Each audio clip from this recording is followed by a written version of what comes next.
बिस्मिल्लाहिर्रहमानिर्रहीम अस्सलाम वालेकुम। इस वीडियो में डिस्कस करते हैं रेटिनोब्लास्टोमा का टॉपिक।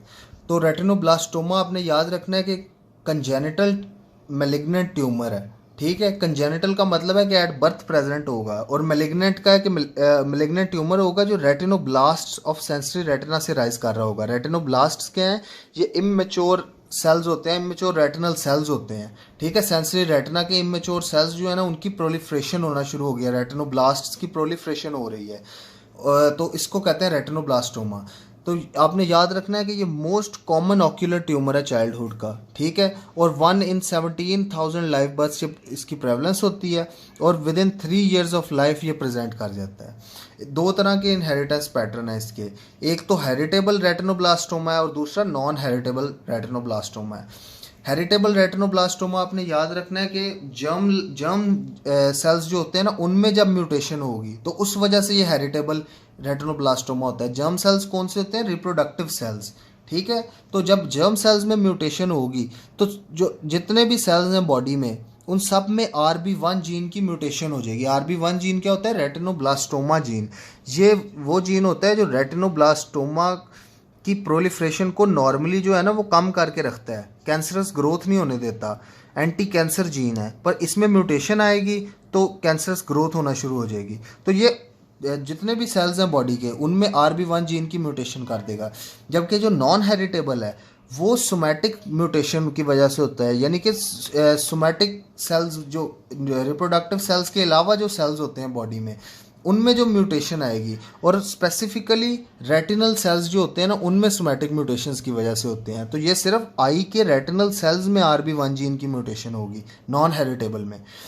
हेरिटेबल में फैमिली हिस्ट्री प्रेजेंट होगी और रिस्क होता है कि जीन पास हो जाए टू द नेक्स्ट जनरेशन। जबकि नॉन हेरिटेबल में कोई फैमिली हिस्ट्री नहीं होती, बल्कि ये एक सोमैटिक म्यूटेशन होती है। हेरिटेबल आपने याद रखना है कि फैमिली हिस्ट्री की वजह से, यानी कि पेरेंट से ऑफ स्प्रिंग को ट्रांसमिट हो रहा है। नॉन हेरिटेबल किसी इन्वायरमेंटल चेंज की वजह से हो रहा है, फॉर इंस्टेंस के सन UV रेज हैं या रेडिएशन है, ठीक है, ये स्मोकिंग है, तो इन कार्सिनोजेंस की वजह से हो रहा है, और इसमें नेक्स्ट जनरेशन को पास करने का रिस्क नहीं होता। हेरिटेबल 15% यूनिलैटरल होता है और 85% बायलैटरल होता है, जबकि नॉन हेरिटेबल उलट होता है, 15% बायलैटरल होता है और 85% यूनिलैटरल होता है। तो अब देखते हैं कि पैथोलॉजी क्या क्या हो रही है और स्प्रेड और मेटास्टेसिस कैसे होता है इसका। तो पैथोजेनेसिस में आपने याद रखना है कि दो तरह की जो है ना मेन ग्रोथ होती है इस रेटिनोब्लास्टोमा ट्यूमर की। एक तो एक्सोफिटिक ग्रोथ है, दूसरी एंडोफिटिक ग्रोथ है। अब ये जो है ना, ये रेटिना की लेयर्स हैं। ये सबसे बाहर वाली कोरोइड की लेयर है, फिर ये ब्रुचस मेम्ब्रेन है, फिर रेटिनल पिगमेंट एपिथेलियम आ गई ये वाली, फिर सेंसरी रेटिना की लेयर्स आ गई 9, और फिर विट्रस जेल आ गया। एक्सोफिटिक, एक्सो का मतलब होता है बाहर को। तो एक्सोफिटिक ग्रोथ जब होगी तो आपने याद रखना है कि सेंसरी रेटिना, अब इधर जो सेल्स पड़े हुए हैं, अब जो रेटिनोब्लास्टोमा है, मैंने आपको बताया कि ये सेंसरी रेटिना में राइज करता है। सेंसरी रेटिना में इमेच्योर रेटिनल सेल्स होते हैं जिनको रेटिनोब्लास्ट्स कहते हैं, उनकी प्रोलिफरेशन की वजह से रेटिनोब्लास्टोमा हो रहा था। तो सेंसरी रेटिना में जो सेल्स हैं उनकी प्रोलिफरेशन अगर तो बाहर की तरफ हो जाए, ये कोरोइड, ये सब रेटिनल स्पेस की तरफ, सब रेटिनल स्पेस होती है रेटिनल पिगमेंट एपिथेलियम और सेंसरी रेटिना के दरमियान वाली स्पेस, ठीक है। तो ये अगर बाहर को, आउटर की तरफ, बाहर की तरफ अगर ग्रोथ होना शुरू हो जाए तो वो एक्सोफिटिक ग्रोथ। एंडोफिटिक ग्रोथ है कि अंदर की तरफ के रेटिना से विट्रियस जेल की तरफ मूव करना शुरू कर दे, तो ये एंडोफिटिक ग्रोथ होती है। तो ये दो ग्रोथ पैटर्न्स आपने याद रखने हैं। स्प्रेड एंड मेटास्टेसिस देखें तो आपने याद रखना है कि स्प्रेड होता है इसका ग्लोब से जो है ना लॉन्ग ऑप्टिक नर्व जाता है, ठीक है, और ऑप्टिक नर्व के थ्रू ब्रेन में जाता है। और मेटास्टेसिस मोस्ट फ्रीक्वेंट साइट जो है ना वो बोन है, बोन में मेटास्टेसाइज करता है। इसके बाद देखते हैं स्टेजेस ऑफ रेटिनोब्लास्टोमा। तो आपने याद रखना है 4 स्टेजेस होती हैं। सबसे पहले तो क्विसेंट स्टेज है, फिर इन्फ्लेमेटरी या ग्लाकोमेटस स्टेज है, फिर तीसरी स्टेज होती है एक्स्ट्रा ऑक्यूलर एक्सटेंशन स्टेज, और आखिरी होती है मेटास्टेसिस स्टेज। क्विसेंट स्टेज में आपने याद रखना है 2 मेन फीचर्स होते हैं। एक तो ल्यूकोकोरिया होता है, ल्यूकोकोरिया कहते हैं वाइट प्यूपिलरी रिफ्लेक्स को, ठीक है। नॉर्मली क्या होता है कि जब कोई वीडियो वगैरह या पिक्चर बनाए रात के टाइम फ्लैश लाइट ऑन करके फ़ोन की, तो जो है ना प्यूपल्स जो होते हैं वो ऑरेंज से कलर के हो जाते हैं, ये नॉर्मली होता है। पर अगर हम ऐसे किसी लाइट मारने से वो वाइट से हो जाए तो उसको कहते हैं वाइट प्यूपिलरी रिफ्लेक्स, जो ल्यूकोकोरिया है। तो ये आपने याद रखना है कि रेटिनोब्लास्टोमा में ल्यूकोकोरिया प्रेजेंट होता है ऑलमोस्ट 60% ऑफ पेशेंट्स के अंदर। इसके बाद दूसरा जो है ना क्लिनिकल फीचर होता है वो स्क्विंट है।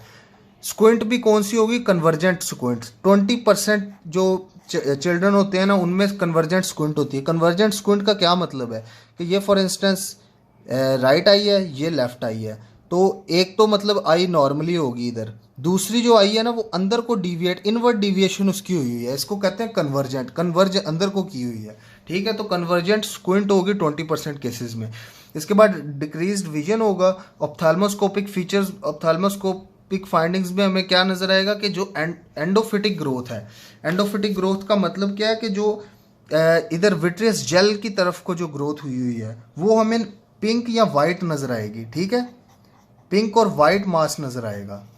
जबकि जो एक्सोफिटिक ग्रोथ है जो सेंसरी रेटिना से सब रेटिनल स्पेस की तरफ आ रही है वो हमें एक्सुडेटिव रेटिनल डिटैचमेंट की तरह नजर आएगी। ठीक है, क्योंकि अब इधर से ग्रोथ हो रही है, रेटिनोब्लास्ट की प्रोलिफरेशन हो रही है, वो आके सब रेटिनल स्पेस में इधर आके प्रोलिफरेट होना शुरू हो गए हैं, इकट्ठा होना शुरू हो गए हैं। तो रेटिनल पिगमेंट एपिथेलियम और सेंसरी रेटिना ये सेपरेट हो जाएंगे। तो अगर सेंसरी रेटिना सेपरेट हो जाए रेटिनल पिगमेंट एपिथेलियम से तो इसी चीज़ को कहते हैं रेटिनल डिटैचमेंट।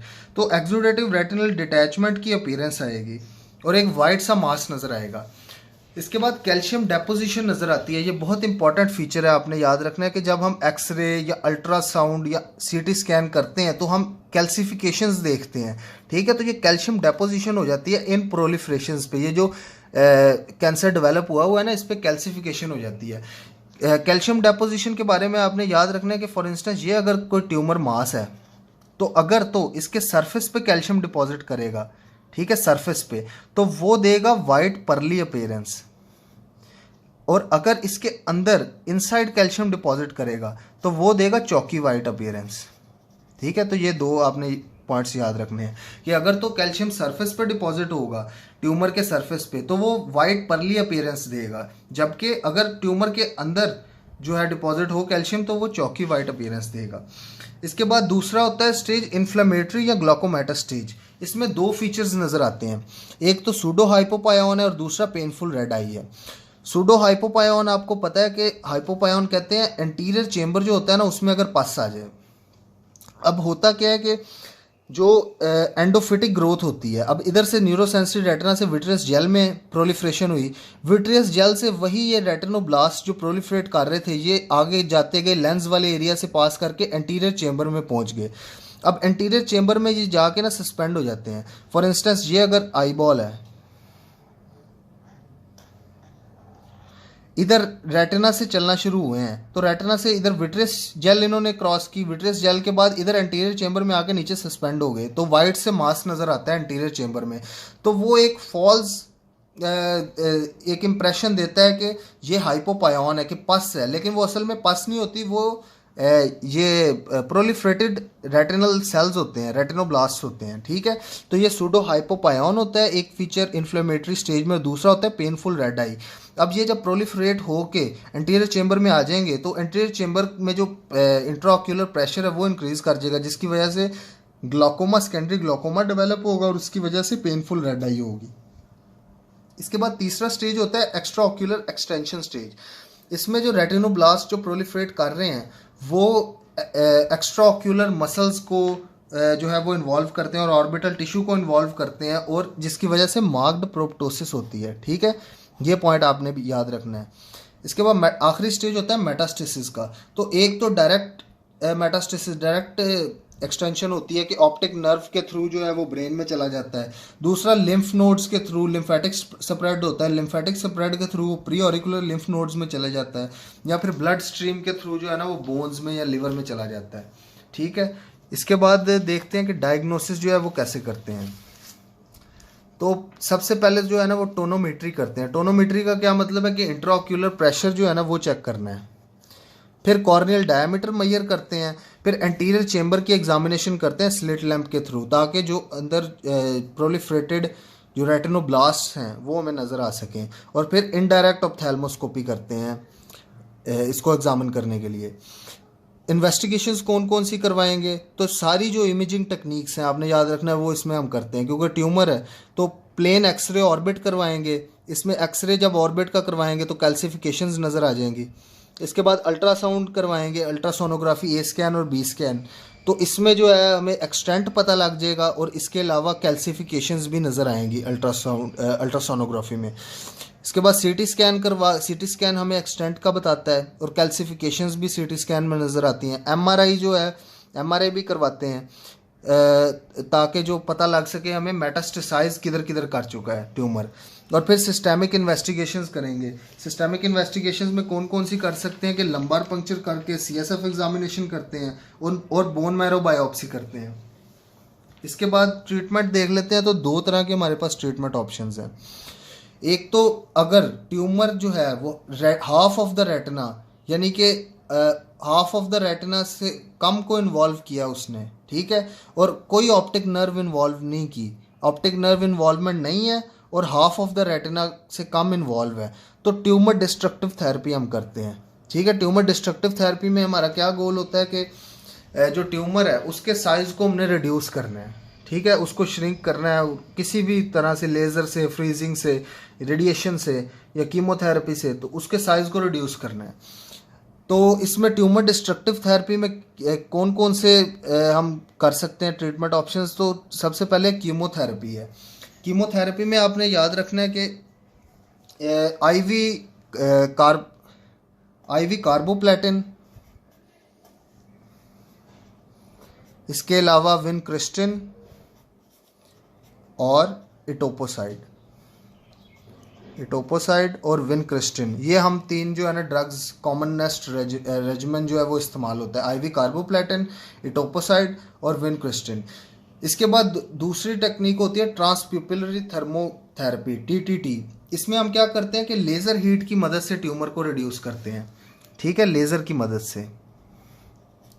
इसके बाद तीसरी होती है फोटोकोगुलेशन। फोटोकोगुलेशन में क्या करते हैं कि इसमें भी लेज़र की मदद से ना, लेज़र एनर्जी की मदद से जो रेटिनल इक्वेटर है उसके जो पोस्टीरियर, उसके पीछे जो ट्यूमर है उसको जो है वो रिमूव करते हैं।